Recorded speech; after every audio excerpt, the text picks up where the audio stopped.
Alrighty, guys. So a while back, I posted a short about commander decks I had and which ones you wanted to see. And the ones I got comments back on were as Omnath, Rawlisk, and then Baral. So today, since I'm on vacation, I thought I'd get Baral out of the way. I might do Rawlisk too, otherwise that'll be coming soon as well. Anyways, he says instant sorceries you cast cost one less to cast, and whenever a spell or ability you control counters a spell, you may draw a card. If you do, discard a card. So, getting into it, this is a pretty good deck that I've had it for a long time. It's not hard to build. Mono Blue Baral, he's one of the best, in my opinion, out there for Mono Blue. But getting into it, we got 26 islands, basic lands, and then moving in we got 6 other non-basics. So we got a reliquary tower, a mirror pool, no max hand size, add a colorless, and you sacrifice it to, you can copy different stuff with it, very useful. We got a treasure vault from the Fallout series. I really like this card. I thought it was great to add. Got a Dust Bowl, also pretty new from the Outlaws of Thunder Junction. Good for destroying other people's non-basics, such as Reliquary Towers.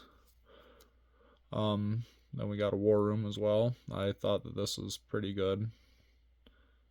So you pay life, pay one. For in this case, you'd pay 1 life to draw a card if you really needed to. It's very useful. And then I also got a Sand Silos. This is an older land, but also you can save it and use that, bank that mana for later on. So we'll put those there, and then we'll move on. I got 2 mana rocks in the deck. We got a Lotus Petal, which you play for free, sack and add colorless, and of course a Soul Ring. And then we'll move on. We got 4 other cards for that'll just make stuff cheaper for us. So we got a Jace's Sanctum, a Sapphire Medallion, the Font of Magic, which is this one's very useful too, especially with Brawl being cheap. And then we got Thrax, Sudden Storm. This is more for our more expensive cards. Still useful. And then we got As for Told and Omniscience for casting stuff for free. And then we'll move. I got a little script here, excuse me. Our next 10 cards here are just for drawing. We got an Opt, Brainstorm, Frantic Search, Pull from Tomorrow, Even the Score, Seagate Restoration. This is very good. It also gives you no max hand size. You can flip that over and use it as a land too if you really needed to in a pinch. And then we got Trade Secrets. This is one where you want to be careful with because an opponent could draw you out if they really wanted to. But we have ways to get around that. We got Jace Vern's Prodigy. He's draw a card, discard a card, and then if you have 5 or more cards in your graveyard, you transform him into a Planeswalker. Should be a Jace Telepath Unbound. And he's got some good abilities too. If you wanna, you can cast stuff from your graveyard, and the emblem is also very useful as far as milling. If you can get that to 9. I've never done that before yet, but I use him for the draw card mainly. And we also have Zinder Spit. He's at the beginning of combat on your turn, you flip a coin until you lose, and whenever a player wins a coin flip, you draw a card. So moving on, we got we got Well of Ideas, which usually stays on the board the whole game. People like this card, so you'll draw 2 cards right off the bat, and then for you'll draw 3 cards at your draw step, and your opponents will get 2 at their draw step. And then for card draw doublers, we have Thought Reflection, which is just draw 2 cards instead, and Almarquette's Archive, which is the same thing, but does the same for life gain. And then to complement, we have Consecrated Sphinx, so whenever an opponent draws a card, you draw 2 cards. So at your upkeep, you'd be drawing 3, and then at your opponent, if you had just Almarquette's Archive or Well of Ideas, so like Well of Ideas, Almarquette's Archive, if you had all these out at your upkeep, you would draw, I think it's 7. Then at your opponent's, you'd do 16, I think, with all 4 of these. Or something like that. Anyways, it doesn't matter. It's still a lot. And then we have Nezahal, the Primal Tide. He's another one, no max hand size. And whenever an opponent casts a non-creature spell, you draw a card. He's pretty hard to get rid of with this bottom ability here. Discard 3 and then exile him. Then you can return the battlefield tapped at the beginning of the next end step. So he's pretty... I love using Nezahal in this deck. Then we have Jengar Taxis. He's pretty expensive, but this is very useful with those doublers. I've had this where it'll draw you 28 at your end step. And then each opponent's maximum hand size is reduced by 7. It's pretty good for controlling the board. And then with all this card draw too, we have a Psychosis Crawler, obviously. His power and toughness includes a number of cards in hand, which if you have no max hand size, you can get that to 20, 30, 40 pretty easily. And whenever you draw a card, each opponent loses a life. If you can get this out and then draw a lot, this will end the game pretty quickly. Got a Venseer's Journal for no max hand size as well. And at the beginning of your upkeep, you'll gain a life for each card in hand. This is also pretty broken. You can also get this pretty broken in the deck. And then also for no max hand size, we got a Spellbook for free, which is just no max hand size worded differently. And moving on, we got some mill here. We got Fractured Sanity, which is you can pay 3 blue to each opponent mills 14, or you can cycle it to, discard it, draw a card, and when you do that, each opponent mills 4. I typically just pay the 3 for the 14. We got a Startled Awake, which will, one player will mill 13, and you can keep bringing this back with the bottom ability here. You pay 5, and then you put it onto the battlefield as a Persistent Nightmare. And when it deals combat damage, you bring it back to your hand, enter instant repeat. So it's pretty hard to get rid of that unless it's exiled. Let me pick these back up here. Then we got Jace's Erasure. This is also a pretty good card. Whenever you draw a card, top card of it, top card mill, target player. And then a better version of that would be Sphinx's Tutelage. You can get this to repeat sometimes every time you draw a card. We also have a Mind Crank, so whenever our opponents lose life, they'll put that many cards from their deck into their graveyard. Then we have, I think this is the last mill card. Oh, nope, we got 2 more here. We got Jace's Mind Seeker, so they'll put the top 5 into their graveyard, and you can cast an instant or sorcery from them. I've used that before in 1 games, actually. The Bond of Insight, each player puts top 4 cards, and then you can return stuff back that way. Then this will get exiled. Pretty good. As far as you can mill the board and then get something back as well. Then we have a Stormtide Leviathan. This will kind of lock the board down for us. That way we can't get attacked on, and we can just kind of draw ourselves out and make our opponents mill and draw themselves out as well. We got the Fairy. This will keep our stuff from getting countered, kind of help with that. And I'll give all of our creatures flash. We also have the Sphinx of the Final Word, which will give all of our stuff. He's got hexproof, can't be countered. And instant sorceries can't be countered with this guy as well. It's been a long time since I played this deck. I've had this sitting up for a while for this video. Then also for some more board control, we got the Ebniel Natsuki. So if an opponent has 7 or more cards in hand, they'll take 4 damage at their upkeep. And we have a Wonder that will give all of our stuff flying if Wonder's in our graveyard.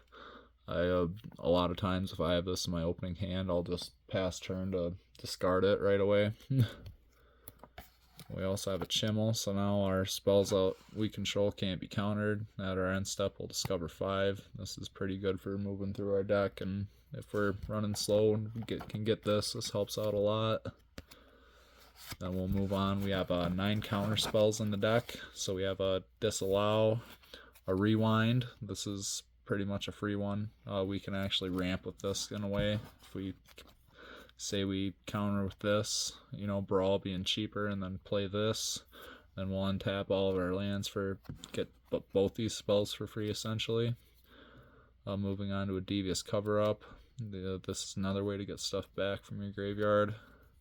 A Desertion. This will counter something, and then if it's an artifact or creature, you take control of it.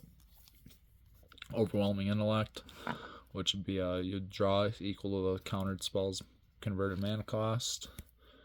Got a Mystic Confluence. This is also useful for doing different stuff. I don't really use this to counter stuff. I mainly use this one to draw and bounce stuff back. Go on to a Spell Swindle, which is just like Overwhelming Intellect, except with treasure tokens instead of card draw. We have a Foil, which this is really just a free counter spell. You can discard an island and another card rather than pay it and counter target spell. We have a Fierce Guardianship, of course, which is the mother of all the free counter spells, which is just a non-creature spell. You get it for free if you have your commander out. And we have a Guile for all these, so Guile can't be blocked except by 3 or more creatures. And if you would counter a spell, instead exile it, and you may play it without paying its mana cost. And when he's put into the graveyard from anywhere, you shuffle it into its owner's library. So in a way, if you use him right, you can't draw yourself out. Then we'll have a moving into token generators. We have a Murmuring Mystic for our instants and sorceries. The Docent of Perfection, which we have Tolerant too. I'll get him out of the way. But when Docent flips over, he's the final iteration, which will make all of our he makes wizards, and then he'll beef them all and give them flying, so you'll have 3/2 wizards. And this will also make our Baral a 3/4 flyer. And Tolerant, of course, he's the one that makes the drakes. And then we have a Metallurgic Summoning, so this will make us constructs whenever we cast instant or sorceries. And this bottom ability, tier 2, is pretty useful. So you can exile this and then return all your instant and sorceries from your graveyard to your hand, and then kind of rinse and repeat. And then we'll move to our Isheron Scepter, and we got some cards here to combo with it. So when you play it, you remove a card from your hand from the game, and it has to be an instant, 2 or less.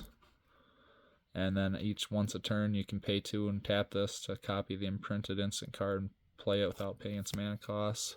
I'll typically use this with like a Pognify or an Unsubstantiate. Dramatic Reversal is a good choice. We have Cyclonic Rift. If I don't want to overload that once, I can play that once every turn. Cyclonic Rift, obviously another very powerful card. So and then we have a Merchant Scroll to go if we have Isheron Scepter, and we have a Merchant Scroll, so we can pretty much go get whichever one of these we want, or something else, like a Brainstorm maybe.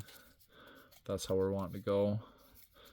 And then just here getting to the end, we have a Jace's Phantasm. He's really good early game and late game, just being a 1/1 flyer right off the bat, or late game. For one, you'd have a 5/5 flyer if you have 10 or more cards in your graveyard, or an opponent, excuse me. We got a Blue Sun's Twilight. This is another one for gaining control, or you can make a copy of it too in the right circumstance. And then just to kind of rinse in, if we're getting low on our library and want to reset, we can, if we have this in our graveyard, we can do this Aftermath cost. Otherwise, before, this is another good bounce for 4. Well, with Baral, that'd be 3. And the Aftermath, this is also pretty useful. Everyone shuffles everything back and starts over, and all you have is just everything on the board. And then we also have the Psychic Spiral, so if you have a pretty large graveyard, you can shuffle that from your graveyard. You can shuffle your graveyard into your library and then make an opponent mill. You can win a game with this card as well. Then getting down to the end here, we got 2 extra turn cards. We got Karn's Temporal Sundering. This is we'll bounce something back, and then you'll take an extra turn after this one, and then exile it. And then I haven't played this one as much, but Expropriate, however you pronounce that. This one would kind of depend on how big of a pod you have and what they choose, but you'll at least get 1 extra turn off of this if you choose that. Otherwise, you'll be taking more stuff. And then for when we draw ourselves out, we have a Labman and a Jace Wielder Mysteries. So there we have it, guys. We are running 32 lands altogether plus 2 mana rocks. We had 12 artifacts in total off of that, and then 9 enchantments, 18 creatures, 20 instants, 10 sorceries, 1 planeswalker, and then our commander Baral. So there you have it, guys. Sorry it took so long to get this one done. I'll try to crank out the other 2 very shortly as well. Let me know what you think in the comments. And don't forget to subscribe, like, and all that great stuff. Help me get to 100 so I can open up that Alliances pack, and I'll see you guys next time.